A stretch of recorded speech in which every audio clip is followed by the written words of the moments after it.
সবাইকে homeo ডাইজেস্টে homeo books reading রুমে স্বাগত জানাচ্ছি। আশা করি আপনারা সবাই ভালো আছেন, সুস্থ আছেন। আবারও আমি জেমস টেলর ক্যান্টের the lecture on homeopathic philosophy বা হোমিওপ্যাথিক দার্শনিক বক্তৃতা বইটি নিয়ে তার একটি ব্যাখ্যান নিয়ে আপনাদের সামনে হাজির হয়েছি। গত পর্বে আমি এক্সামিনেশন অব দ্য পেশেন্ট বা রোগী পরীক্ষার বিভিন্ন ব্যাখ্যানগুলো নিয়ে আপনাদের সামনে আলোচনা করেছিলাম, পড়ে শুনিয়েছিলাম। আজকে আমি যথারীতি 27 নম্বর ব্যাখ্যানটি দিয়ে আমরা আমাদের ক্লাসের যাত্রা শুরু করব। চলুন তাহলে আমরা চলে যাই 27 নম্বর ব্যাখ্যানে। কি বলেছেন James Taylor can't lecture on homeopathic philosophy বইয়ের 27 নম্বর ব্যাখ্যানটিতে?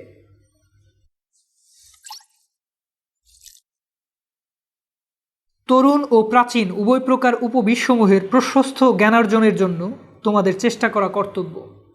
অর্থাৎ ক্রনিক ও অ্যাকিউট দুই ধরনের রোগ সম্পর্কে পুরোপুরি কম্প্রিহেন্সিভলি ধারণা নেওয়ার জন্য তোমাদেরকে অনুসন্ধান করা উচিত, জ্ঞান অর্জন করা উচিত।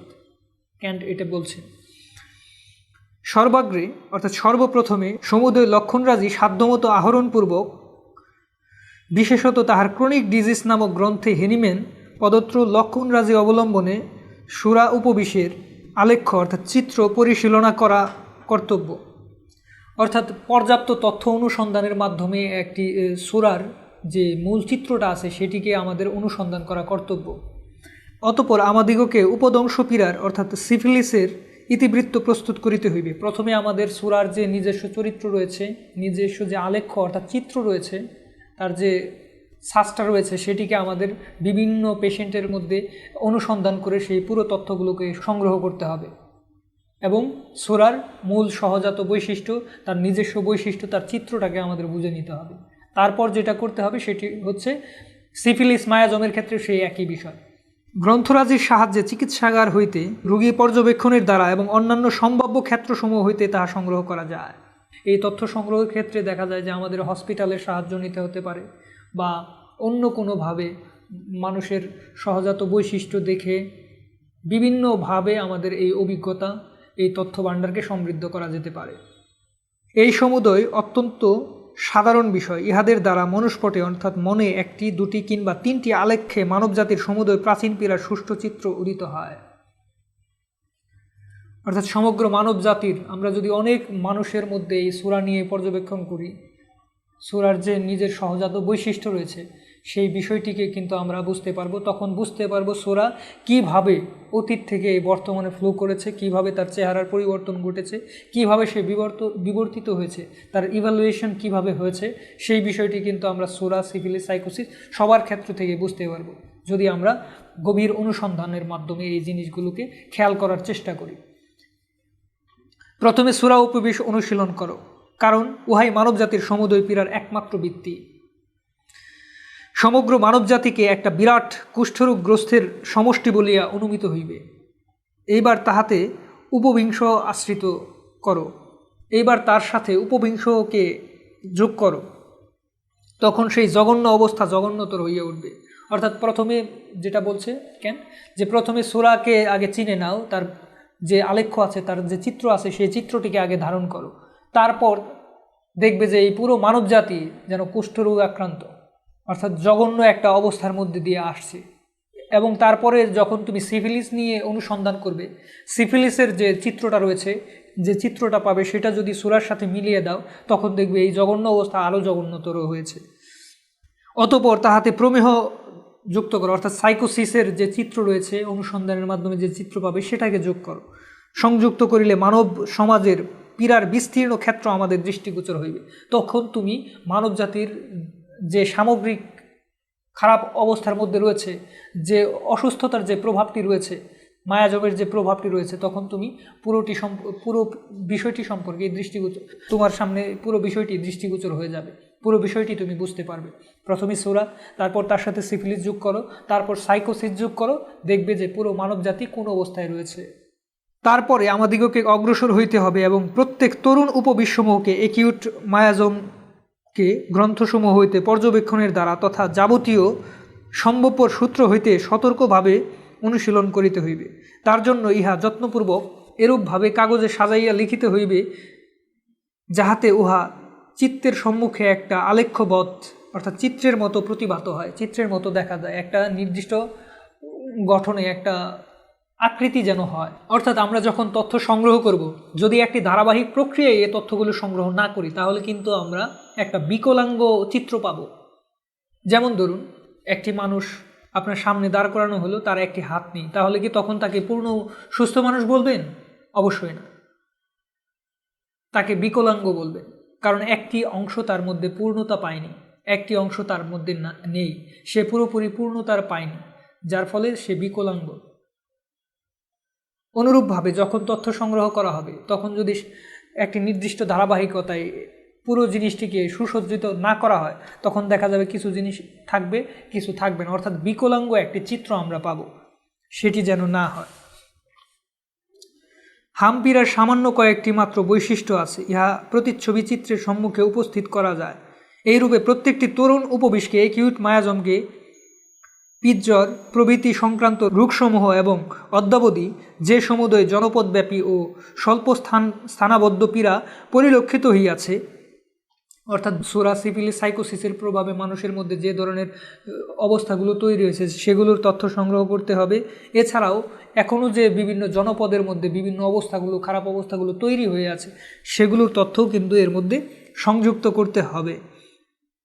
তাদের আলেখ্যসমূহকে চিত্তের সম্মুখীন করা যাইতে পারে, অর্থাৎ মনের আমাদের দৃষ্টির সম্মুখে নিয়ে আসতে হবে।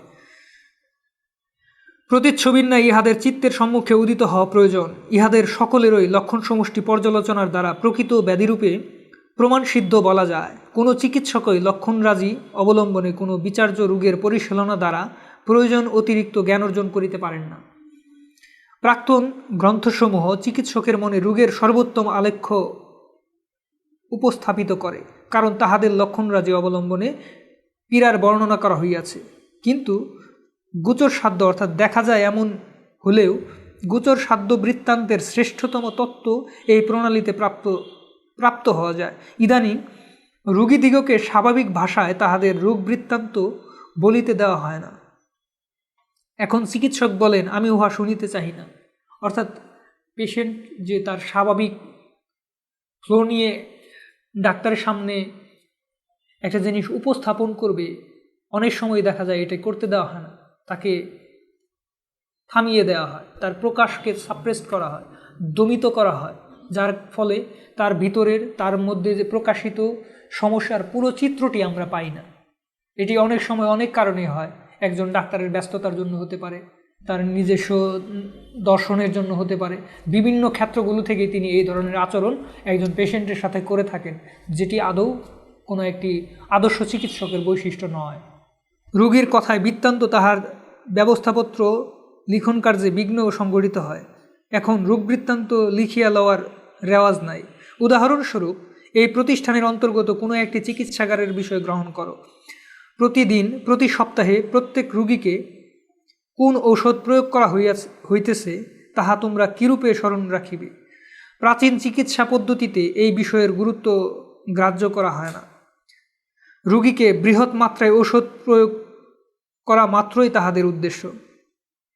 রোগীদের বিবরণী সংরক্ষণ এবং নিয়ত তাহা অনুশীলন কার্যের বহু সংখ্যক গুরু কারণ আছে, এ কথা বোধহয় তোমাদের কখনো মনে হয় নাই। এমনকি এই প্রতিষ্ঠানে নিয়মিত চিকিৎসা কার্যে নিযুক্ত ব্যক্তিগণ বোধহয় ইহার সম্পূর্ণ গুরুত্ব উপলব্ধি করিতে পারেন নাই। কিন্তু মনে করো, আমি 3 বৎসর যাবৎ যে রোগীকে চিকিৎসা করিয়াছি তিনি আংশিক আরোগ্য লাভ করিয়াছেন, তাহার অবস্থার যথেষ্ট উন্নতি সংঘটিত হইয়াছে। রোগাবস্থা হইতে উন্নীত হইয়া এখন সুস্থ ভাষা ও জননীরূপে পরিবর্তিত, কিন্তু তখনও তিনি সম্পূর্ণ আরোগ্য লাভ করেন নাই। এমন সময় কোনো কারণে তিনি অপর একজন হোমিওপ্যাথিক চিকিৎসকের অধীন হইলেন। সেই রোগিনীর জন্য আমি কি ব্যবস্থা করিয়াছিলাম তাহা পরিজ্ঞাত না হইলে নতুন চিকিৎসক কিছু করিতে পারেন কি?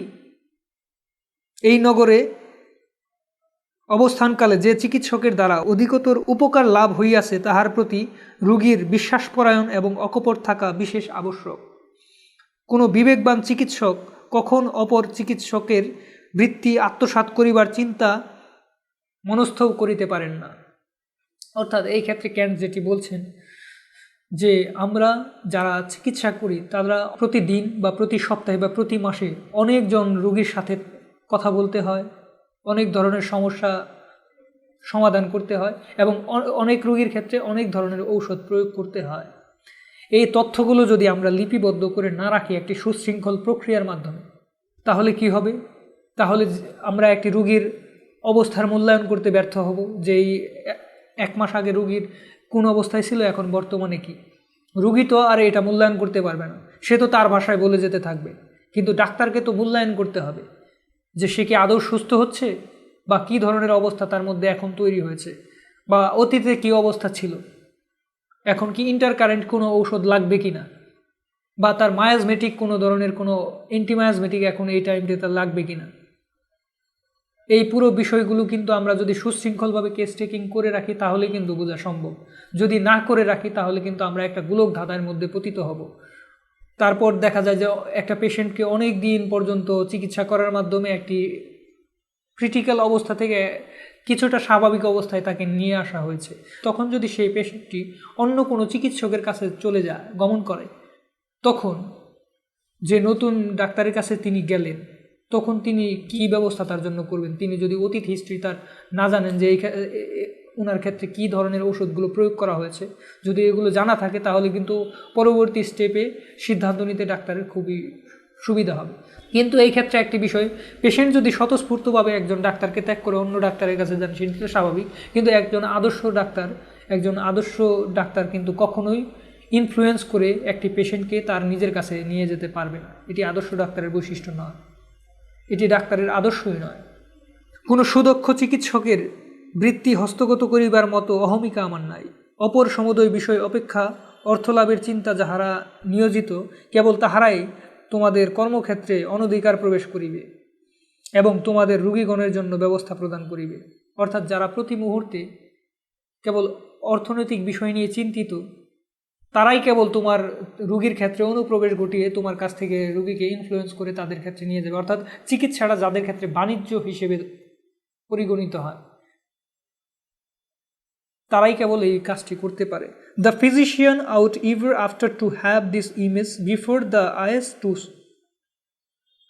Serve as a basis to the treatment, specially where the disease is chronic. অর্থাৎ চিকিৎসা কার্যের ভিত্তিস্বরূপ এই চিত্রটিকে অতঃপর সর্বদাই চক্ষুর সম্মুখে রক্ষা করা চিকিৎসকের কর্তব্য, বিশেষত যে ক্ষেত্রে পীড়াটি প্রাচীন প্রকৃতির।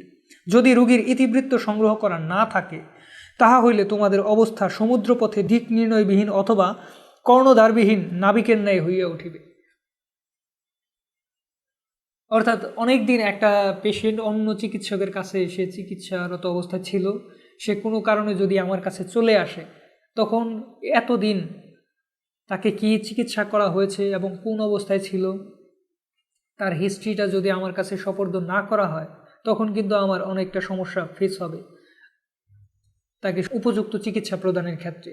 এরপরেও যদি দেখা যায় যে আমি চিকিৎসা শুরু করেছি, সেই তথ্যগুলো না নিয়ে চিকিৎসা শুরু করেছি এবং চিকিৎসা শুরুর ক্ষেত্রেও তার বর্তমান কিছু তথ্য সংগ্রহ করে আমি ওষুধ দিয়ে দিয়েছি, সুশৃঙ্খলভাবে সামগ্রিকভাবে তাকে বিবেচনা না করে, সেগুলোকে লিপিবদ্ধ না করে যদি আমি এই কাজটি করতে থাকি, কিছুদিন পরে কিন্তু আমি কি হব, তার অবস্থান মূল্যায়ন করার ক্ষেত্রে রাডারবিহীন একটি জাহাজের মতো অবস্থা আমার তৈরি হবে।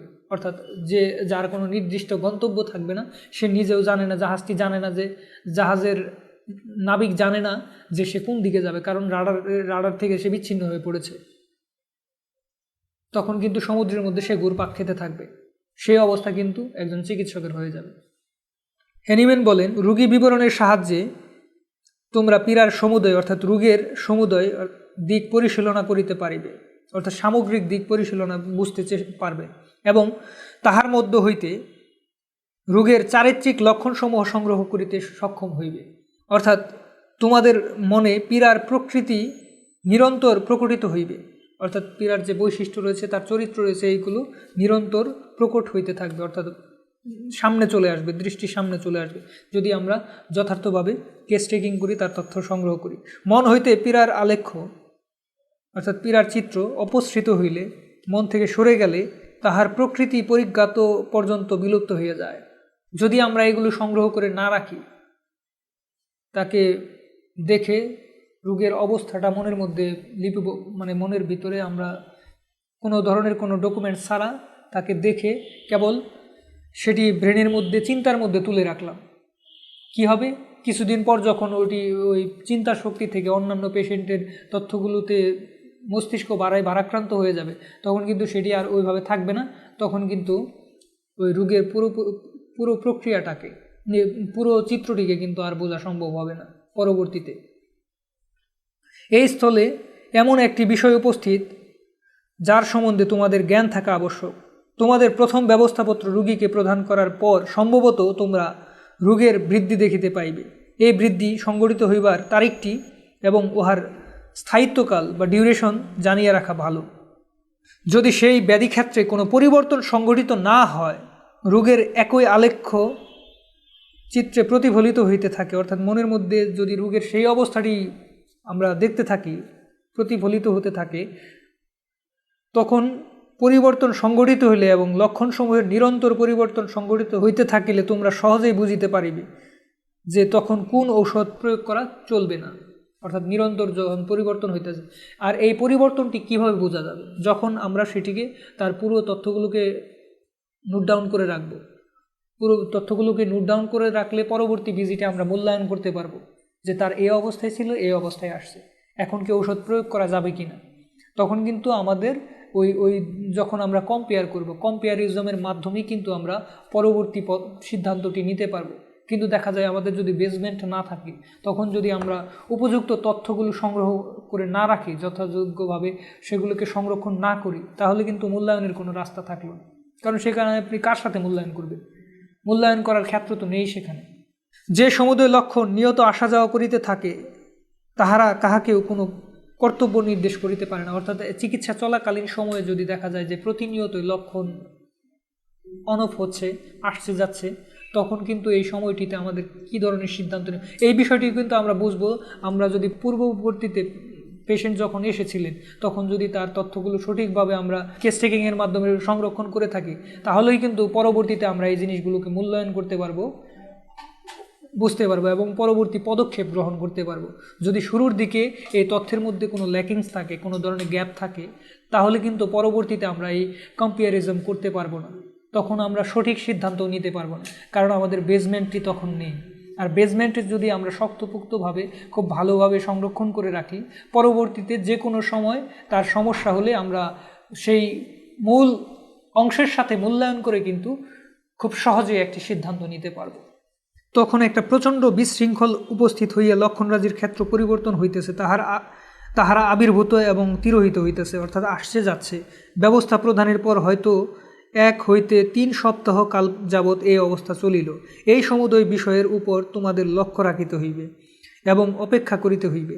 লক্ষণসমূহ কখনো নিয়মিত হইয়া আসে, তাহা লক্ষ্য করিবে, তখন আর একমাত্র ঔষধের প্রয়োজন হইবে। উচ্চ শক্তির তথা রোগীকে আয়ত্ত করিবার উপযোগী উচ্চ শক্তি সম্পন্ন ঔষধ প্রয়োগ করিবার পর এই সমুদয় ঘটনা উপস্থিত হয় এবং রোগীর অপর একমাত্রা ঔষধের প্রয়োজন হইলে পীড়াটি নিয়ন্ত্রিত হইয়া আসে।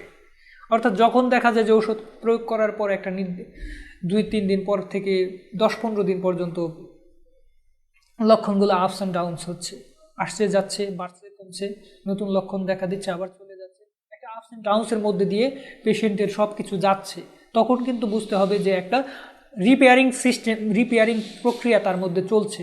এই রিপেয়ারিং প্রক্রিয়ার মধ্যে কিন্তু কোনো ধরনের ঔষধ প্রয়োগ করা যাবে না, বরং ঔষধ প্রয়োগ করলে একটা বিশৃঙ্খল অবস্থা তৈরি হবে। ঔষধ প্রয়োগ করার পর তখন কিন্তু তার মধ্যে একটা বিশৃঙ্খল প্রক্রিয়াই চলছে পুরো মানুষটিকে সুশৃঙ্খল করার জন্য। বিশৃঙ্খল বললাম এই জন্যে কারণ সেটি তখনও কোনো একটা নির্দিষ্ট লেভেলে স্থায়ী হয়নি, বরং আসতে যাচ্ছে একটা বিশৃঙ্খল অবস্থা তৈরি হয়েছে। কেন তৈরি হয়েছে? তার মূল কারণটি হচ্ছে তাকে সুশৃঙ্খল, পুরো মানুষটিকে সুশৃঙ্খল করার জন্য। যেমন আমরা যদি একটা ভবন নির্মাণ করতে যাই, আরেকটি ভবনকে, সেখানে যদি পুরনো কোনো ভবন থাকে, তাহলে কি করতে হবে? আমাদের ভবনটি ভাঙতে হবে। সাময়িক সময়ের জন্য কিন্তু সেই পরিবেশটা নষ্ট হবে, একটা বিশৃঙ্খল অবস্থা তৈরি হবে সেখানে। কিন্তু যখন আমরা সেই ভবনটিকে ভেঙে আরেকটি নতুন ভবন তৈরি করে ফেলবো, তখন কিন্তু পুরো পরিবেশটি আবার স্বাভাবিক, সুন্দর, নির্মল হয়ে যাবে। সেই একই রকমের ঔষধ প্রয়োগ করার পর একটা নির্দিষ্ট টাইম এরকম হতে থাকে, হওয়ার পর যখন একটা নির্দিষ্ট টাইমে গিয়ে স্টেবল হয়ে যায় অবস্থাটা, তখন যদি ওই ঔষধকে আবার ইন্ডিকেট করে, তখন আরেক মাত্রা সেই ঔষধের প্রয়োজন পড়ে। তখন আবার সেই ঔষধটি দিতে হবে। উচ্চ শক্তির তথা রোগীকে আয়ত্ত করিবার উপযোগী উচ্চ শক্তি সম্পন্ন ঔষধ প্রয়োগ করিবার পর এই সমুদয় ঘটনা উপস্থিত হয় এবং রোগীর অপর একমাত্র ঔষধের প্রয়োজন হইলে পীড়াটি নিয়ন্ত্রিত হইয়া আসে। মনে করো কোনো একটি রোগী 3-4 বৎসর যাবৎ প্রচুর লক্ষণাদি সহ রোগ ভোগ করিতেছে এবং দূরবর্তী স্থান হইতে তোমায় দেখাইবার জন্য আসিতেছে। হঠাৎ তাহার রোগ বৃদ্ধিপ্রাপ্তির কারণে একজন হোমিওপ্যাথিক চিকিৎসককে আহ্বান করা হইল। তাহার একমাত্র ঔষধ সেবনের পর রোগী আশ্চর্যজনক উন্নতি লাভ করিল। এখন তুমি কি করবে? কি ঔষধ প্রয়োগ করা হইয়াছিল তাহা তোমার পরিজ্ঞাত নহে। তুমি জানো না যে তাকে কি ঔষধ প্রয়োগ করা হইয়াছে। কি ঔষধ প্রয়োগ করা হইয়াছিল তাহা তুমি পরিজ্ঞাত নহে এবং তুমি তাহা জানিবার জন্য সেই চিকিৎসককে পত্র লিখিলে, কিন্তু ঔষধের নামটি তাহার স্মরণ হইল না। এরূপ অবস্থা বিপজ্জনক নহে কি? এরূপ অবস্থা একজন চিকিৎসকের জন্য খুবই বিপজ্জনক। তোমার রোগীর ইতিবৃত্ত রক্ষা না করিলে এরূপ অবস্থায় তোমাকে পড়িতে হইবে। আর যদি দেখা যায় যে রোগীর তথ্যগুলো সংগ্রহ করা আছে, এর মধ্যেই ইন্টারকারেন্ট কোনো ঔষধ প্রয়োগ করা হয়েছে, সে আসতে পারেনি, অন্য কারো কাছ থেকে খেয়েছে, তখন কিন্তু ঔষধের নামটি জানা না থাকলেও একটি মূল্যায়ন করা যাবে।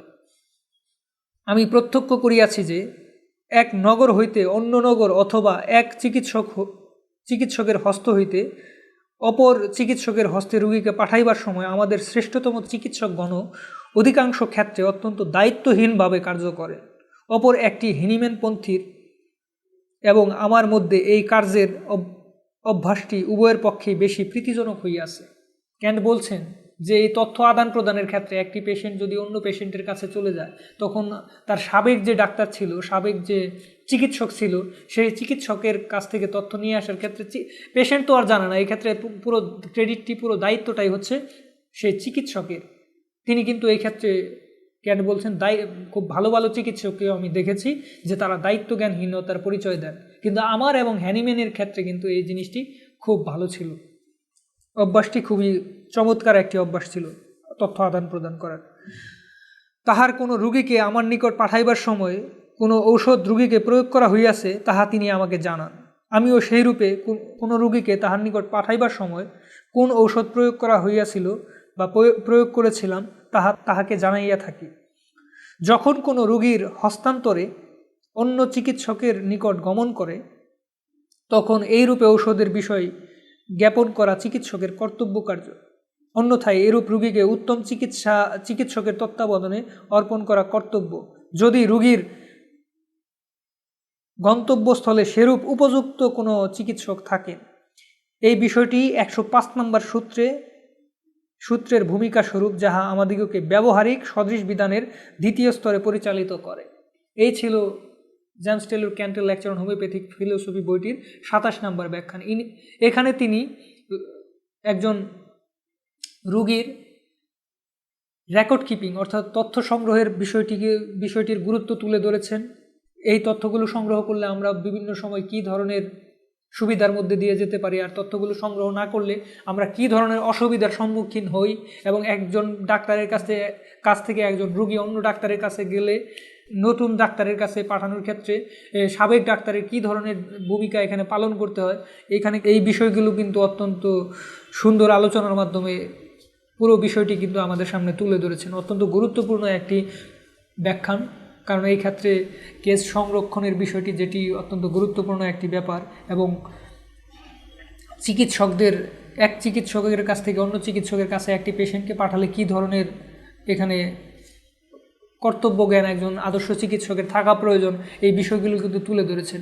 আর এই পুরো বিষয়গুলোই হচ্ছে আমাদের সঠিকভাবে রোগীকে আরোগ্য করার ক্ষেত্রে অত্যন্ত গুরুত্বপূর্ণ দিক নির্দেশনা। তাই আশা করব আপনারা সবাই আমার সাথে ছিলেন, অত্যন্ত মনোযোগ সহকারে এই ব্যাখ্যানটি শুনেছেন। আবারও পরবর্তীতে জেমস টেলর ক্যান্টের লেকচার অন হোমিওপ্যাথিক ফিলোসফি বইটির পরবর্তী ব্যাখ্যানটি নিয়ে হোমিও ডাইজেস্টের হোমিও বুকস রিডিং রুমে আবার আপনাদের সাথে আমার দেখা হবে। এ পর্যন্ত আপনারা সবাই ভালো থাকবেন, সুস্থ থাকবেন। সবাইকে আবারও ধন্যবাদ জানিয়ে আজকের মতো এখানে বিদায় নিচ্ছি।